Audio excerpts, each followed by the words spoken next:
Today we're going to be checking out a really cool adapter that's going to allow us to retrofit our older series lenses that came with the original Olympus film cameras onto the brand new OM-D series of digital cameras. Now I've got the OM2 here with a 50-1.8 lens. The Fotka OM2 Micro Four Thirds adapter is going to allow me to place this retro lens directly onto the camera body, and I'm going to be able to use it in full manual mode. There is no automatic settings here, and I'm going to have to adjust the exposure and the focus in manual mode on the OM-D. But that's no issue whatsoever, as you're going to be able to preview the image on the EVF, the electronic viewfinder, or on the large LCD display on the back of the camera. The reason you might want to use older lenses with these brand new digital cameras is that the old lenses have a very unique and distinctive feel about them. So they tend to be a little bit softer and they deliver a really nice bokeh effect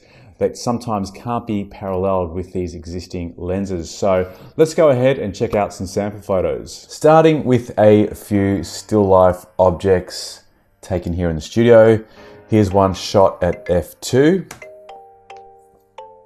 Zoom in, as you can see, it's quite sharp.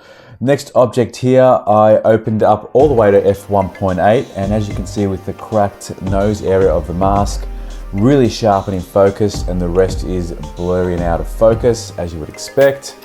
Another still life of the camera, and here's an indoor pot plant, and as you can see, not quite as sharp as I would like, very hard to focus with your eye, but sharp enough, and we get that background blur just behind it. Another indoor plant, and again, very sharp at the center focus point and starts to get blurred around the edges.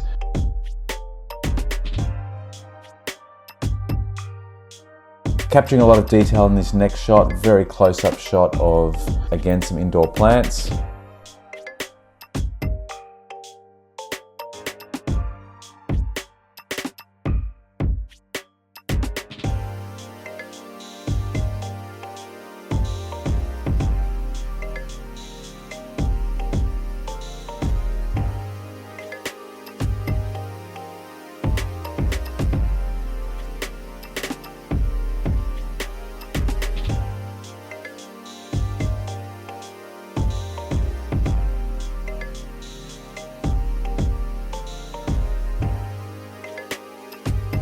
And these next couple of shots demonstrate how close you can get with this lens, and also at the wide open aperture of f1.8, just how much bokeh you can achieve.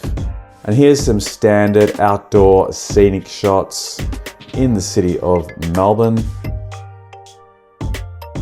Handles them really well. As I move in close, and this is where you really do get the advantage of using this type of lens, when you're doing close-up shots of still lifes, portraits, or as you can see here, foliage, you're really able to separate the background out from the foreground that gives it that distinctive look.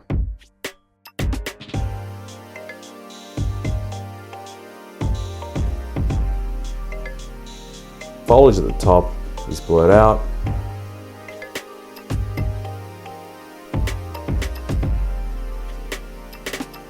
And again, some more wider scenic shots handles them quite nicely. And one thing to keep in mind, as you're probably already aware if you have been using the Micro Four Thirds format, is the 50mm isn't a 50mm, it's more like an 80mm, so it does give you a zoomed out effect on all your shots.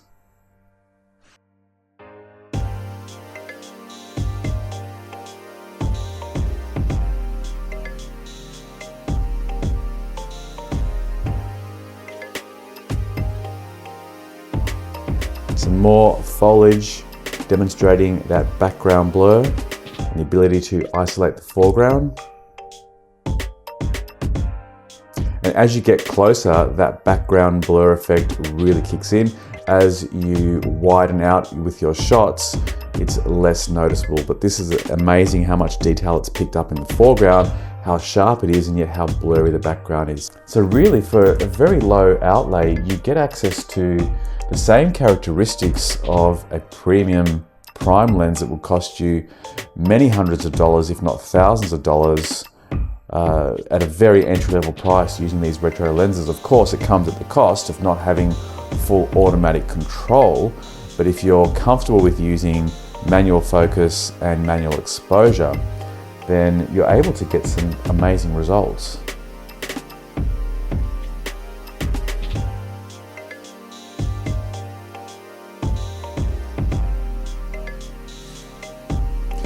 Again, just shooting some outdoor scenes, and it's relatively sharp. I've left it wide open, so only a very shallow area is completely crisp and sharp, but certainly sharp enough. It gives you an idea of what you can get out of this 50mm lens. Here's some graffiti, or street art we should say, in the very well-known area of Collingwood, just off Smith Street. And again, I'm shooting these all on a very wide open aperture. This one's 1.8, and this is where I think the advantage of this lens really kicks in. If I zoom into this close-up of a brick wall, I've got a very shallow point right in the middle of the frame that I'm focusing on. Because I'm so close to the wall, I can see in my EVF and I can see on the LCD screen very clearly that that midpoint is in focus. And knowing that I'm at f1.8, I know that the rest is going to be very blurry, and it's going to have an incredibly high amount of bokeh, which is what I was looking for in this shot.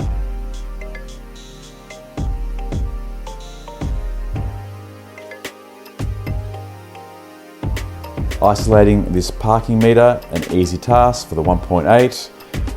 Everything's nice and crisp. You can see all the typography. The graffiti clearly stands out, and the background has a suitable amount of bokeh.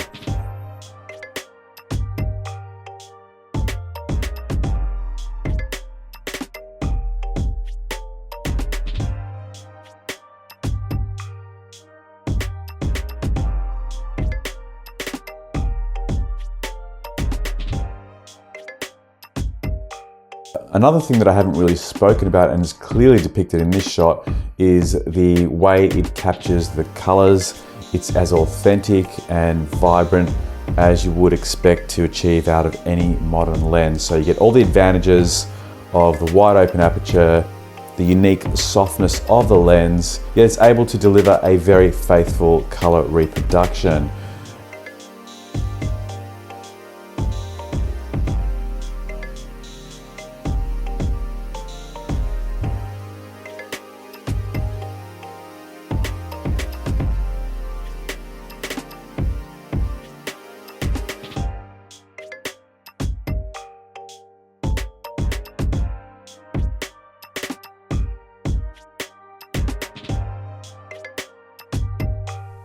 This piece of street art is a very well-known work that was commissioned for a public housing building, and it's a very prominent piece of work that you'll see just off Smith Street, Collingwood. The Olympus OMD 50mm did a great job of capturing this from across the road.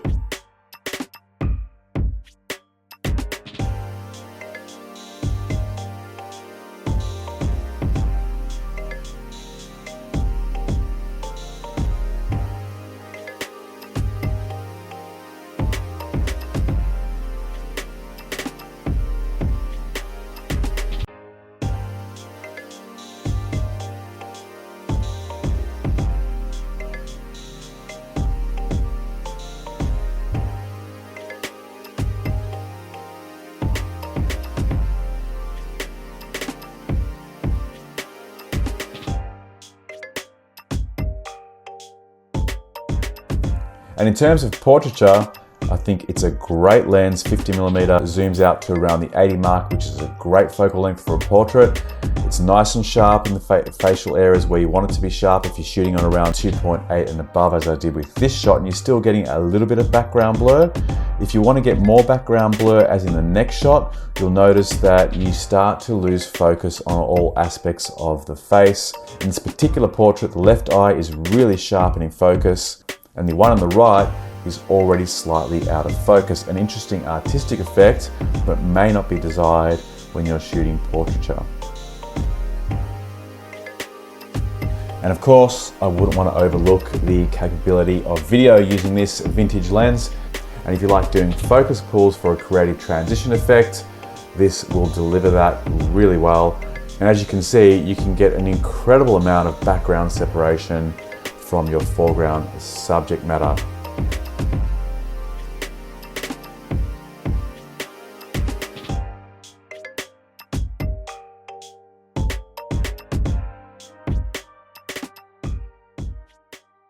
Thanks for watching. I hope you enjoyed this video. If you did, hit me up with a like and also consider subscribing to the channel so you'll be notified of up and coming video releases. If you've had any experience with using this particular adapter or any other and you want to share it with our channel members, feel free to put your comments in the comments box below. See you on the next one. Bye for now.